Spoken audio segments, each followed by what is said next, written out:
আসসালামু আলাইকুম রহমতুল্লাহ। ম্যাজিক ইংলিশের ধারাবাহিক ক্লাসে প্রত্যেকে সুস্বাগতম জানিয়ে শুরু করছি। আজকে 9 নাম্বার ক্লাস, না 9th ক্লাসে সবাইকে সুস্বাগতম। আজকের ক্লাসে কিন্তু আরেকটা প্যাটার্নে চলে আসছি আমরা। এখানে আমরা দেখাবো অক্সিলারি ভার্ব দিয়ে বাক্য তৈরি করার কৌশল। এরপরে প্রথমে দেখেছিলাম আমরা যে ভার্ব, সিম্পল ভার্ব দিয়ে বাক্য তৈরি করার কৌশল। এখন আমরা চলে আসছি অক্সিলারি ভার্ব দিয়ে। তো এইটাও কিন্তু present indefinite tense, present continuous tense, present perfect tense এখানে। হ্যাঁ, তো বাচ্চাদের সহজভাবে বোঝার জন্য আমরা প্রথমে একটা সেন্টেন্স দিয়ে 4টা প্যাটার্ন তৈরি করি। এই প্যাটার্নগুলো আমরা প্রথমে একটু মুখস্থ করে নেই বাংলা সহ। তারপরে নিচে যে বাক্যগুলো আছে এই সিস্টেমটা সব একই। নিচের এখানে অনেকগুলো, প্রায় কয়টা 13টা 14টা বা বাক্য দেওয়া আছে, সেগুলো দিয়ে আমরা প্র্যাকটিস করব। তারপরে আরও কিছু ওয়ার্ড নিচে আছে যেগুলো, যে ওয়ার্ডগুলো দিয়ে আমরা প্র্যাকটিস করতে পারি আরও অ্যাডভান্স লার্নারদের জন্য আর কি। তো আমরা প্রথমেই টেবিল 2টা আমরা একটু মুখস্থ করে নিই, আমার সাথে বলেন। এর উপরে কিন্তু ভোকাবুলারি আছে, ঠিক আছে, যে থ্রি কনজুগেশন অফ ভার্ব। এই ভার্বের ক্লাসগুলো আমরা আলাদাভাবে একটা ক্লাসে নিয়ে নিব, কারণ থ্রি কনজুগেশন অফ ভার্ব যদি আমরা প্রত্যেকটা ক্লাসে আলোচনা করতে চাই তাহলে দীর্ঘ হয়ে যায় ক্লাসগুলো। তো যে কারণে আমরা মূল প্যাটার্নগুলো, বাক্য তৈরির যে কৌশলগুলো, সেগুলো আমরা আগে একটু শিখে নিচ্ছি। আমার সাথে বলুন, যেরকম আমি একজন ছাত্র, ইংরেজি কি? একটু লাউডলি বলেন। আমি একজন ছাত্র, আমি ছাত্র নই, বা আমি ছাত্র না, কি? I am not a student. হ্যাঁ, আমি কি ছাত্র? আমি কি ছাত্র নই? Am I not a student. হ্যাঁ, আমি ছাত্র হচ্ছি, I am being a student. হ্যাঁ, আমি যদি বলি আমি ছাত্র হচ্ছি না, আমি কি ছাত্র হচ্ছি? Am I being a student. আমি কি ছাত্র হচ্ছি না? Am I not being a student. হ্যাঁ, যদি বলি আমি ছাত্র হয়েছি, আমি ছাত্র হই নাই বা হইনি। হ্যাঁ, আমি কি ছাত্র হয়েছি? আমি কি ছাত্র হই নাই বা হইনি? এখন দেখেন এখানে অনেকগুলো ছোট ছোট বাক্য আমরা দিয়েছি। যেরকম এখন যখন আই এর সাথে এম হয় তাহলে উ এর সাথে কি হবে? আর হবে। এটাগুলো উপরের আগে যে ক্লাস গেছে সেখানে শিখেছি আমরা। যদি বলি আমরা বক্তা, তার মানে কি উই আর স্পিকার্স। যেহেতু এখানে প্লুরাল ফর্ম চলে আসছে, যে কারণে স্টুডেন্ট, এরকম যে আমরা ছাত্র তখন কি হতো? We are students. কি হতো? We are students. এখন যেহেতু আমরা বক্তা, তার মানে কি? We are speakers. হ্যাঁ, আমরা বক্তা, আমরা কি বক্তা? Are we speakers. হ্যাঁ, আর উই স্পিকার্স। আমরা কি বক্তা নই? আর আরন্ট নট একসাথে বলে আরন্ট উই স্পিকার, অথবা আর উই নট স্পিকার, তখন কিন্তু আর্টিকেল নাই। আর্টিকেল, ঠিক আছে, যেহেতু আমরা চলে আসছে এখানে কি আর্টিকেলের প্রয়োজন আছে? নেই। তারপরে দেখেন আমরা বক্তা হচ্ছি, উই আর বিং স্পিকার্স। আমরা বক্তা হচ্ছি, আমরা বক্তা হচ্ছি না, we are not being speakers. আমরা কি বক্তা হচ্ছি? বলেন, আর উই বিং স্পিকার। সবাই বলতে হবে তো, আমরা কি বক্তা হচ্ছি? আর উই বিং স্পিকার্স। আমরা কি বক্তা হচ্ছি না? আর উই নট বিং অথবা আরন্ট উই। হ্যাঁ, আরন্ট উই বিং স্পিকার। আচ্ছা, আমরা বক্তা হয়েছি, উই হ্যাভ বিন স্পিকার্স। আমরা বক্তা হয়েছি, আমরা বক্তা হইনি, উই হ্যাভন্ট বিন স্পিকার্স। আমরা কি বক্তা হয়েছি? Have we been speakers. আমরা কি বক্তা হইনি? এখন দেখেন এখানে যে বাক্যগুলো আছে, প্রথমে কয়েকটা বাক্য দেখেন। এখানে আছে you are a presenter, you are meritorious. এখানে দেখো ইউ আর এ প্রেজেন্টার, তুমি একজন উপস্থাপক। ইউ আর মেরিটোরিয়াস, তোমরা মেধাবী। যদি ইউ আর তো তুমি হতো তখন কিন্তু ইউ আর এ মেরিটোরিয়াস, দেখেন তুমি একজন মেধাবী। আচ্ছা, দে আর পলিটিশিয়ানস, তারা রাজনীতিবিদ। হ্যাঁ, দেখেন they are politicians. She is a housewife, সে একজন গৃহিণী। যেরকম she is a good writer, সে একজন ভালো লেখক। It is beautiful, it is interesting, it is attractive, it is imaginable, it is horrible. দেখেন এগুলো বাংলা এখানে লেখা আছে। যদি আমরা একটা ছোট্ট একটা বাক্য দিয়ে প্র্যাকটিস করি, দেখেন ইট ইজ বিউটিফুল, ইহা সুন্দর। যদি এই ফর্মে যদি প্র্যাকটিস করি, দেখেন কত চমৎকার সেন্টেন্স তৈরি হয়। বলেন, ইহা সুন্দর। হ্যাঁ, ইহা সুন্দর নয়। ইট ইজন্ট বিউটিফুল, ইহা কি সুন্দর? ইজ ইট বিউটিফুল, ইহা কি সুন্দর? ইহা কি সুন্দর নয়? Isn't it beautiful. ইহা সুন্দর হচ্ছে, ইট ইজ বিং বিউটিফুল। ইহা সুন্দর হচ্ছে, ইহা সুন্দর হচ্ছে না। ইহা কি সুন্দর হচ্ছে? ইজ ইট বিং বিউটিফুল, ইহা কি সুন্দর হচ্ছে না। Isn't it being beautiful. হ্যাঁ, ইহা সুন্দর হয়েছে, ইট হ্যাজ বিন বিউটিফুল। ইহা সুন্দর হয়েছে, ইটের সাথে হ্যাভ হবে না, হ্যাজ হবে। হ্যাঁ, ইট হ্যাজ বিন বিউটিফুল। ইহা সুন্দর হয়েছে, ইহা সুন্দর হয়নি, ইট হ্যাজন্ট বিন বিউটিফুল। ইহা কি সুন্দর হয়েছে? হ্যাজ ইট বিন, ইহা কি সুন্দর হয়নি? যদি বলি এটি কেন সুন্দর হয়নি, ওয়াই হ্যাজন্ট, কিভাবে, যদি বলি কিভাবে সুন্দর হয়েছে, how has it been beautiful. ঠিক আছে না, কিভাবে সুন্দর হয়নি, how hasn't it been beautiful. কতটুকু সুন্দর হয়েছে, how much has it been beautiful, how much has it been beautiful. ঠিক আছে, দেখেন এখানে এইভাবে এই পুরো টেবিলটা, প্রথমে কাজ হচ্ছে এই টেবিলটা আমরা সুন্দর করে মুখস্থ করে নিব। পুরো টেবিলটা যখন মুখস্থ হয়ে যাবে তখন একটা একটা বাক্য ধরবো আর প্র্যাকটিস করবো, একটা ধরবো প্র্যাকটিস করবো। তখন এখানে কয়টা বাক্য আছে? আমরা 13টা বাক্য আছে। এই 13টা বাক্য দিয়ে প্র্যাকটিস করার পরে দেখবেন যে আপনার আর টেবিল দরকার নাই, তখন টেবিল ছাড়াই আপনি প্র্যাকটিস করতে পারতেছেন। যেরকম সাকসেসফুল, এখন যদি বলি আমি সফল, তার মানে কি আই এম সাকসেসফুল, আমি সফল না, আই এম নট। দেখেন এখন টেবিল লাগে না, ঠিক আছে না? আমি কি সফল? Am I successful? আমি কি সফল নই? Am I not successful? ঠিক আছে না? আচ্ছা, অনেকেই বলি আই এম সাকসেস, তার মানে কি আমি সফলতা। সাকসেস অর্থ কি? সফলতা। আর সাকসেসফুল মানে সফল। তাহলে I am succeed or successful, I am succeed or successful. আচ্ছা, তারপরে দেখেন যেরকম আমি জনপ্রিয় মানে কি আই এম পপুলার। যদি বলে দেখেন কত সুন্দর সুন্দর ওয়ার্ড, দেখেন আমি জনপ্রিয় ইংরেজি কি?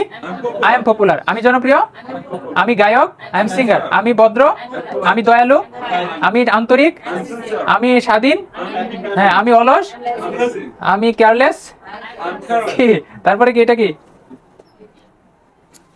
হ্যাঁ আমি কেয়ারফুল, আই এম কেয়ারফুল। হ্যাঁ আমি পরিশ্রমী, হ্যাঁ আমি ক্রিয়েটিভ মানে কি?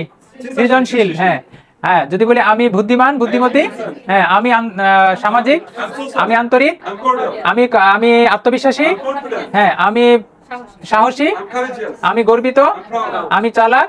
এই যে দেখেন বাংলাগুলো লেখা আছে এখানে না? এখন দেখেন এই যে প্রথম দেখেছি মাত্র আই এম এ স্টুডেন্ট দিয়ে বাক্য তৈরি করার কৌশল। এখন যদি আপনি এই ওয়ার্ডগুলো দিয়ে যদি আপনি প্র্যাকটিস করেন বিভিন্ন জায়গায়, তখন এই দেখেন যদি বলি তুমি সত্যি খুব সামাজিক মানুষ, তখন দেখেন তো কোন ফর্মে করতে হবে। যেরকম হ্যাঁ আই এম এ স্টুডেন্ট, তুমি খুবই সামাজিক মানুষ, তাহলে you are very social human being. হ্যাঁ তুমি খুব সামাজিক মানুষ, তার মানে কি ইউ আর তুমি, তাহলে you are a social human being. হ্যাঁ তুমি একজন সামাজিক মানুষ, ঠিক আছে? তুমি সামাজিক হচ্ছ, তার মানে you are being social. Social বলেন, সোশ্যাল। হ্যাঁ তুমি সামাজিক হয়েছো, ইউ হ্যাভ বিন সোশ্যাল, ঠিক আছে? তারপরে দেখেন এই বাক্যগুলো যখন আমরা এইভাবে তৈরি করলাম, একটা দুটা তিনটা চারটা বাক্য, বাক্যের পরে কিন্তু এখানে আবার ডাবল এইচ ওয়ার্ড রয়ে গেছে, তাই না?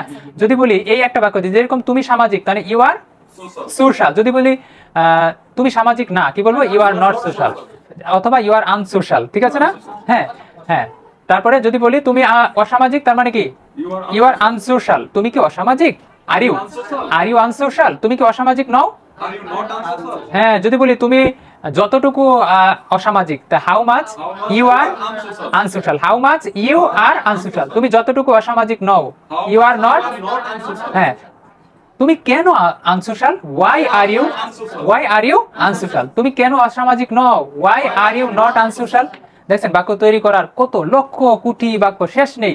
যদি আপনি প্রথমে এই টেবিলটা প্রপারলি প্র্যাকটিস করতে পারেন, তাহলেই এই ধরনের বাক্য তৈরি করার মানে ওই যে I do, I am doing, it is I do, I am doing, I have done দিয়ে যত কোটি কোটি বাক্য তৈরি করার কৌশল রয়েছে, ঠিক এটা দিয়েও তেমন বাক্য তৈরি করার কৌশল রয়েছে। তো যে কারণে এখানে আমরা কিন্তু প্রথমে দেখেন ছোট ছোট এখানে যদি আমরা দেখাই যে আই এম এ স্টুডেন্ট দ্বারা আমরা ক্লাস 1 এর বাচ্চাকে দেখাইলাম, ঠিক আছে? তারপরে আরেকটু অ্যাডভান্স সেন্টেন্স যেগুলো, সেগুলো দিয়ে আমরা 2 এর বাচ্চাকে দেখাইলাম, 3 এর বাচ্চাকে দেখাইলাম। যখন আমরা 4, 5 বা 6, 7 এর বাচ্চাদেরকে যদি আমরা নিচের বাক্য দিয়ে অনুশীলন করাই, যেখানে দেখা যায় যে তুমি সত্যি সৃজনশীল, ইউ আর ভেরি ক্রিয়েটিভ, হ্যাঁ তুমি সৃজনশীল। দেখেন আস্তে আস্তে ফর্ম কিন্তু এটাই, গঠন বা সূত্র এটাই, কিন্তু বাক্য তৈরি করতেছি কিন্তু আরো স্ট্যান্ডার্ড বা একটু যেগুলো ওয়ার্ডগুলো একটু কঠিন ওয়ার্ড, আরো স্ট্যান্ডার্ড বাক্য তৈরি করার জন্য যে ওয়ার্ডগুলো প্রয়োজন সেই ওয়ার্ড দিয়ে তৈরি করছি। দেখেন তুমি সাহসী, ইউ আর কারিজিয়াস, তুমি আত্মবিশ্বাসী, ইউ আর কনফিডেন্ট। তারা আত্মবিশ্বাসী, দে আর কনফিডেন্ট। তারা আন্তরিক, দে আর সিনসিয়ার। তারা স্বাধীন, আমরা এখন স্বাধীন, উই আর ইন্ডিপেন্ডেন্ট। হ্যাঁ আমরা অলস, উই আর লেজি। এইগুলো দিয়েই বাক্য তৈরি। দেখেন তো কত সহজভাবে আপনি লক্ষ কোটি বাক্যের একটা অবস্থা কিন্তু আপনার মাথার মধ্যে কিন্তু একটা স্টোরেজে চলে আসলো। যদি আপনি একটু সময় নিয়ে, যদি আরেকটা কাজ হচ্ছে বাচ্চাদেরকে যখন আপনি পড়াইতে যাবেন, তখন অটোমেটিক্যালি আপনার হয়ে যাবে। এই লেসনটা যখন বাচ্চাদেরকে একের পর এক পড়াইতে থাকবেন, দেখবেন হঠাৎ শুধু এখানে খেয়াল করতে হবে, যেখানে আই বললে এম, উই বললে আর, ইউ বললে আর, ঠিক আছে? কখন সিঙ্গুলার হয়, প্লুরাল হয়, এই বিষয়গুলো একটু খেয়াল রাখলেই হবে। যেরকম দেখেন যদি বলি এখানে লিখেছি না আমরা, যেরকম আমরা বক্তা, তার মানে উই আর স্পিকার বলা যাবে না, উই আর স্পিকার্স। হ্যাঁ যেরকম তুমি একজন উপস্থাপক, তার মানে ইউ আর এ প্রেজেন্টার। এখন যদি বলি তোমরা উপস্থাপক, তখন কি? You are presenter. তখন কি আর্টিকেল এ আসবে? আমরা কি কখনো এরকম কথা বলি যে তোমরা একজন বক্তা? কি বলি? আর্টিকেল তো এমনিই পড়ে যাবে, ঠিক না? তোমরা একজন বক্তা, বাঙালি কোনো বাঙালি বলি এই কথা? কি বলি? তোমরা বক্তা। যদি তুমি বক্তা তখন একজন ইউজ করি, ঠিক আছে? তারপরে আর্টিকেল উজ্জ্বল থাকে এখানে, তুমি বক্তা, ঠিক আছে না? ইউ আর, কারণ আমরা যখন মনের ভাব প্রকাশ করি কখনো দেখেন সাবজেক্ট খুব কমই বলি, ঠিক আছে না? সাবজেক্ট খুব, যেরকম আমরা এখানে সাবজেক্ট দিয়ে পড়তেছি, কিন্তু একটা সময় কিন্তু এই সাবজেক্ট ছাড়া এই সমানে বাক্য মুখ দিয়ে আসবে। দেখবেন যখন আপনি ফ্লুয়েন্টলি কথা বলেন বাংলা, তখন দেখবেন এই যে ম্যাক্সিমাম টাইমে আমরা সাবজেক্ট উজ্জ্বল রেখে দেখবেন যে ভার্ব দিয়ে পড়ে চলে যাচ্ছেন, ঠিক আছে না? বলে চলে যাচ্ছেন। ঠিক আছে ইনশাআল্লাহ, আজকে এই পর্যন্তই থাক। পরবর্তী ক্লাসে আমরা দেখাবো এইখানে আরো কিছু এই জিনিসটা দেখাই দিব নাকি, এটা দেখি জাস্ট আ মিনিট, একটু এই ক্লাসের সাথে এটা রিলেটেড। হ্যাঁ দেখেন, before understanding, after coming, by writing বা ফর। দেখেন এখানে লেখা আছে এই ভার্বের বেস ফর্মের সাথে এই 50টা বা প্রথম যে 50টা ভার্ব পড়ে আসলাম না, সেই 50টা ভার্বের সাথে before, before not, after, after not, by not, for not. এই দেখেন প্রিপোজিশনের পরে আমরা একটা রুলস জানি, যখন ভার্বের বেস ফর্ম আসে তখন এটার সাথে আইএনজি যোগ করতে হয়। দেখেন যদি বলি আমি বুঝা, ইংরেজি কি আন্ডারস্ট্যান্ড, যদি বলি বুঝার পূর্বে কি বলবো বিফোর আন্ডারস্ট্যান্ডিং, বুঝার পূর্বে ইংরেজি কি আগে পড়ছিলাম বুঝিয়া, তার মানে কি আন্ডারস্ট্যান্ডিং, বুঝা ইংরেজি কি আন্ডারস্ট্যান্ড, আর বুঝিয়া আন্ডারস্ট্যান্ডিং। যদি বলি বুঝতে টু আন্ডারস্ট্যান্ড, আর যদি না বুঝতে নট টু আন্ডারস্ট্যান্ড, না বুঝতে নট টু আন্ডারস্ট্যান্ড। এখন যদি বলি বুঝার পূর্বে বিফোর আন্ডারস্ট্যান্ডিং, যদি বলি না বুঝার পূর্বে বিফোর নট আন্ডারস্ট্যান্ডিং, যদি বলি আসার পর আফটার কামিং, যদি বলি না আসার পর আফটার নট কামিং, যদি বলি লিখে বা লিখিয়া বাই রাইটিং, আবার রাইটিং অর্থও লিখিয়া, আবার বাই রাইটিং অর্থ লিখিয়া। হ্যাঁ লিখে ইংরেজি কি, হ্যাঁ যদি না লিখে, আচ্ছা যদি এখানে বলি লিখার জন্য ফর রাইটিং, না লিখার জন্য ফর নট লার্নিং, না শিখে, না লিখে উইদাউট রাইটিং, না শিখে উইদাউট লার্নিং। এখন দেখছেন, এখন আবার দেখেন সহজ কত, এই যে 50টা বার আগে শিখে আসলাম, ওই 50টা বার আবার এখানে টেবিলে দিয়ে দিছি, যাতে সহজভাবে আপনি যেরকম কি যদি বলি হওয়ার পূর্বে কি বলবো বিফোর বিকামিং, শুরু করার পূর্বে, ভাঙার পূর্বে, এই বিফোর দিয়ে পরে 50টা শেষ করবেন, তারপরে বিফোর নট দিয়ে 50টা শেষ করবেন, আফটার দিয়ে 50টা শেষ, আফটার নট দিয়ে 50টা, এইভাবে শেষ করতে হবে 50টা। তারপর দেখবেন ঠুটের জড়তা কিভাবে দূরে, একবার যদি পড়তে পারেন আপনি, একবার রেকর্ড করেন, দেখেন আপনার হয়ে যাবে, ঠুটে চলে আসবে আজীবন। ফর বলার সাথে সাথে ভার বললে অটোমেটিক্যালি আপনি আইএনজি যোগ হবে। উইদাউট বলার সাথে সাথে কখনো আপনি লার্ন করতে পারবেন না, লার্নিং এ আসবে উইদাউট লার্নিং। কি আসবে উইদাউট লার্নিং, যেটা without speaking, without standing, without taking, without doing, without thinking, without understanding, without winning, কিন্তু বাংলার সাথে সাথে বলে যাবেন, তাইলেই সম্ভব। ঠিক আছে ইনশাআল্লাহ, ভালো লাগছে না? অনেক ইনফরমেশন শেখা সম্ভব। ঠিক আছে, প্রত্যেকটা ক্লাসে এরকম ইনফরমেটিভ, নেক্সট ক্লাসে আরো ভালো লাগবে ইনশাআল্লাহ। আমাদের সঙ্গেই থাকুন, ধারাবাহিক ক্লাসগুলো দেখার জন্য আমাদের ম্যাজিক ইংলিশ লার্নিং স্কুলের পক্ষ থেকে প্রত্যেকে সুস্বাগতম জানিয়ে আজকের মতো শেষ দিচ্ছি। দেখা হবে পরবর্তী কোনো এপিসোডে, সে পর্যন্ত আমাদের সঙ্গেই থাকুন। স্টিল দেন টেক কেয়ার, আসসালামু আলাইকুম।